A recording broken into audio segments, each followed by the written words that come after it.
අපි ඉන්නේ නුවර.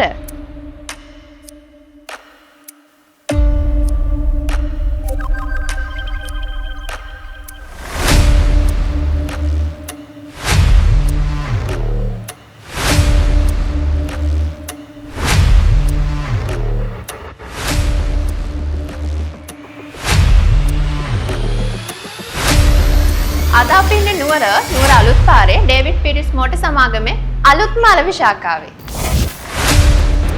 මේ පරින්ද ඔටෝ එන්ටර්ප්‍රයිසස්. අපි අතුරට ගිහින් බලමු මොන වගේ බයික් රේන්ජ් එකක්ද තියෙන්නේ කියලා.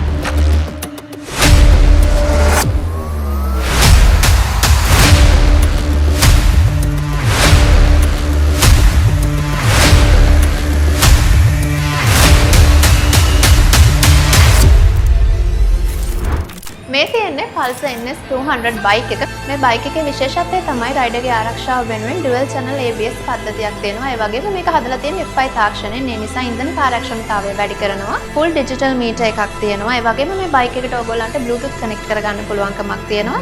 ඒ වගේම තමයි 6 speed gear පද්ධතියක් තියෙනවා. මේ තියෙන්නේ Pulsar N160 premium බයික් එක. මේ බයික් එකේ තියෙන විශේෂත්වය තමයි ඩුවල් channel ABS system පද්ධතියක් මගින් රයිඩර්ගේ ආරක්ෂාව වැඩි කරනවා.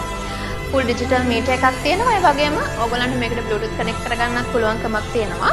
up and down fork system පද්ධතිය මගින් ගමනේ සුව පහසුව සහ සමබරතාවය වැඩි කරනවා. මේ තියෙන්නේ ඩේවිඩ් පීරිස් මෝටර් සමාගමෙන් හඳුන්වලා දීලා තියෙන Chetak electric scooter එක. එක full charge එකකින් මේ scooter එක කිලෝමීටර් 121ක් යනකම් දුවන්න පුළුවන්. මේ තියෙන්නේ Bajaj CT 100 බයික් එක. මේ බයික් එකේ විශේෂත්වය තමයි පෙට්‍රල් ලීටර් එකකින් මේ බයික් එක කිලෝමීටර් 80ක් දුවන්න පුළුවන්. ඒ වගේම තමයි USB charging port එකක් තියෙනවා. alloy wheel කරලා ඇවිල්ලා තියෙනවා. පෙට්‍රල් මීටර් එකක් තියෙනවා. වගේම self start option එක තියෙනවා. මේ සියලුම මාදිලි වල බයික් ගැන වැඩිපුර විස්තර දැනගන්න පරින්ද ඔටෝ එන්ටර්ප්‍රයිසස් වලට එන්න.